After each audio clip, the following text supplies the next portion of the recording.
Bom, hoje a gente vai falar um pouquinho sobre a anatomia do septo interatrial, correlacionando com a imagem do septo, visando a punção transeptal. A punção transeptal é um procedimento antigo, ele foi descrito lá pelos anos 50, mas inicialmente ele era usado apenas para diagnóstico, medida de pressão no átrio esquerdo. Nos últimos anos, a punção transeptal ganhou importância muito grande pelo desenvolvimento de procedimentos transcatéter que necessitam de acesso ao lado esquerdo do coração. Procedimentos sobre a válvula mitral, oclusão de apêndice atrial esquerdo, então, além de procedimentos em eletrofisiologia, como a ablação de FA. Então, a punção transeptal é um passo importante, é um passo inicial, mas muito importante para esses procedimentos. A punção num local inadequado pode causar complicações graves, como também pode prejudicar todo o andamento do procedimento e impedir que você consiga posicionar bem o dispositivo a ser implantado.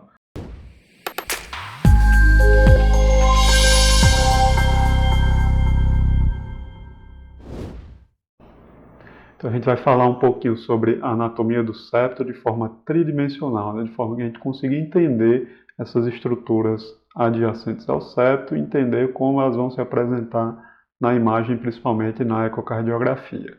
Bom, vamos começar falando um pouquinho sobre a embriologia do septo interatrial.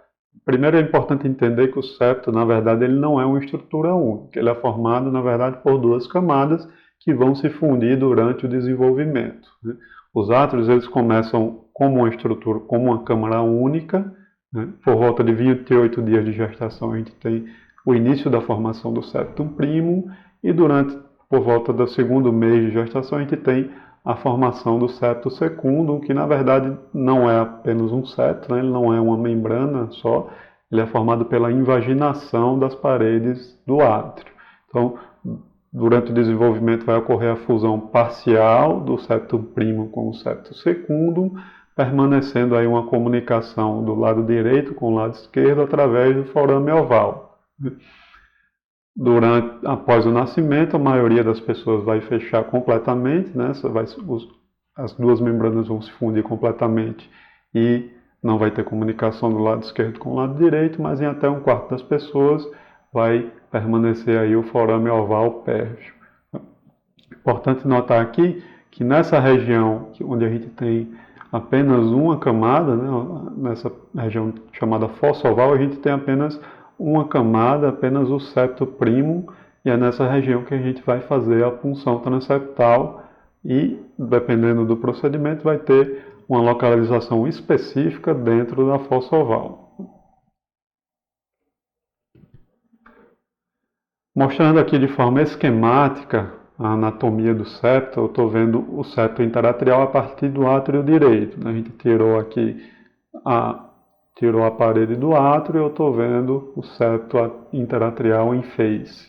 Okay? Então aqui a gente vai observar que tem a relação do septo interatrial com a cava superior, a cava inferior, a raiz da aorta, projeção da raiz da aorta que está do lado esquerdo, aqui o seio coronariano e a válvula tricúspide logo abaixo. Então, é importante esse entendimento dessa anatomia e é exatamente isso que a gente vai ver na peça anatômica e aí a gente vai ter um entendimento melhor dessa anatomia de forma tridimensional. Então aqui a gente tem o átrio direito aberto no eixo das cavas, tá? Então aqui eu tenho a cava superior, a cava inferior, a gente abriu o átrio direito expondo a cavidade atrial, lá ao fundo tem a válvula tricúspide e aqui o septo interatrial, a lâmina e a fossa oval. Então, importante notar aí a correlação da fossa oval superiormente com a veia cava superior. Na região inferior da fossa oval a gente tem a cava inferior, tem a relação com a aorta, a raiz da aorta estaria mais ou menos aqui nessa topografia, projetando nessa topografia, e lá embaixo tem o seio coronariano e a válvula tricúspide. Okay? E é exatamente essa imagem que a gente vai ver também no ecocardiograma transesofágico quando a gente faz a reconstrução tridimensional, com a visão em face do septo interatrial. Então, da mesma forma, a gente vai ver aqui cava superior, cava inferior, o seio coronariano, a raiz da aorta. Veja, importante notar essa proximidade da raiz da aorta com a região anterosuperior da fossa oval, e aqui onde estaria a válvula tricúspide.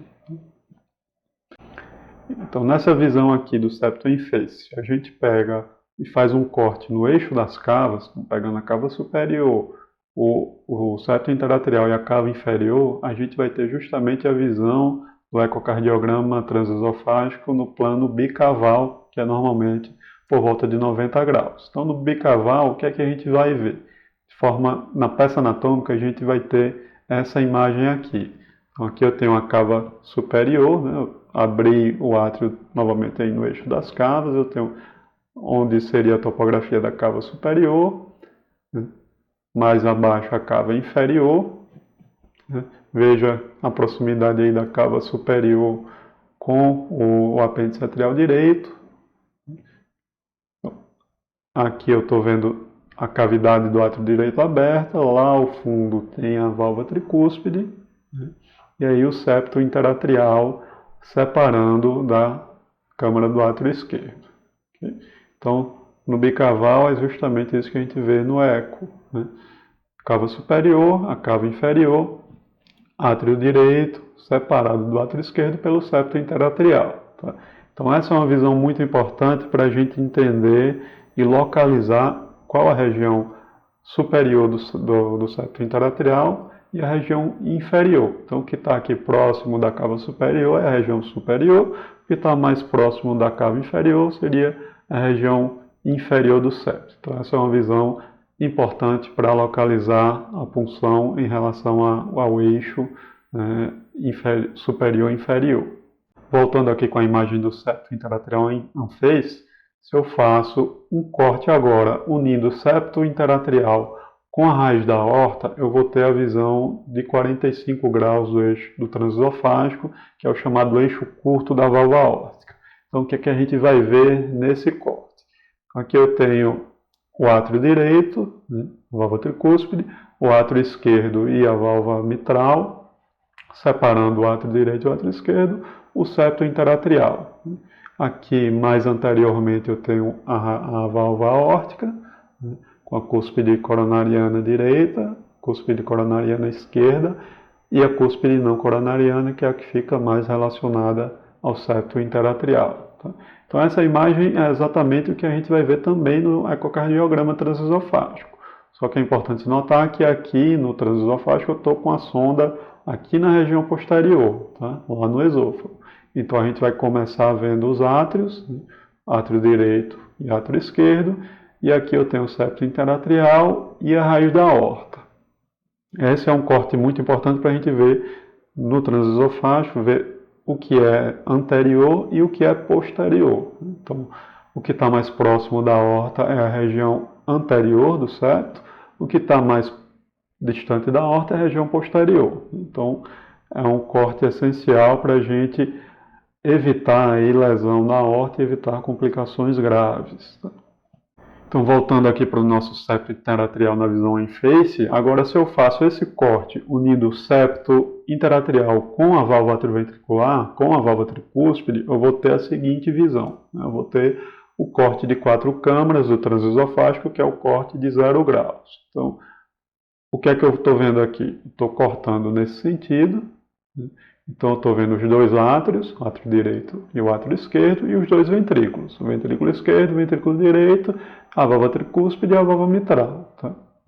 Esse é um corte muito importante quando a gente está fazendo procedimentos sobre a válvula mitral para medir a distância, a altura da punção em relação à válvula mitral. Então, a gente vai medir aqui o local de punção e ver a distância em relação ao plano da válvula mitral. Então aqui a gente tem agora uma reconstrução tridimensional do septo interatrial, né, um eco transesofágico 3D. A gente tem nessa primeira imagem simulando um bicaval, aqui seria a cava superior e a cava inferior, e no corte abaixo teria um eixo curto com a válvula aórtica, a raiz da aorta aqui, e a região posterior, né, do septo aqui. Importante notar aí que apenas na região da fossa oval, né, que a gente tem essa fina lâmina que é o septum primo. é o local que a gente tem que fazer a punção. Se a gente se desloca para fora da fossa oval, a gente vai ter o septo secundo. E o septo secundo, como a gente falou, ele é uma invaginação da parede do átrio. Então eu tenho aí gordura epicárdica. Se eu puncionar nessa região, eu posso estar expondo o espaço, né, a cavidade atrial ao espaço ao espaço pericárdico, né? E isso pode causar derrame pericárdico e tamponamento. Então, importante ter muito cuidado para não puncionar aí nem muito anteriormente, né? Que aí eu poderia pegar aqui a raiz da aorta, como também não posso puncionar muito posteriormente, porque eu posso pegar aí essa região onde a gente tem septo secundo, como também não deve puncionar muito superiormente. Então aqui, só para consolidar e revisar todos os três planos, a gente vai cortar nesse sentido das cavas, então a gente vai ter a visão bicaval do transesofágico, o que é superior está nessa região, o que é inferior está aqui nessa região. Tá? Se eu corto nesse sentido, eixo curto da válvula aórtica, 45 graus, eu vou ver o que é anterior está aqui e o que é posterior está aqui. Quando eu corto nesse eixo, pegando o plano da válvula atrioventricular, eu tenho 4 câmaras e aí eu vou medir a altura da punção. Tá? Então, nesse caso, a gente tem aqui um catéter, né, uma agulha já formando a tenda aqui no septo interatrial. Então, a gente está vendo uma punção mais inferior e posterior. Tá? E é importante notar que para cada tipo de procedimento a gente vai ter uma localização mais específica dentro da fossa oval que a gente deve funcionar. Né? Então, pode ser uma localização mais inferior e posterior, pode ser uma localização mais superior e posterior. Então, isso vai depender de cada tipo de qual procedimento que você está planejando. Bom, era isso. Espero que vocês tenham gostado. Até a próxima.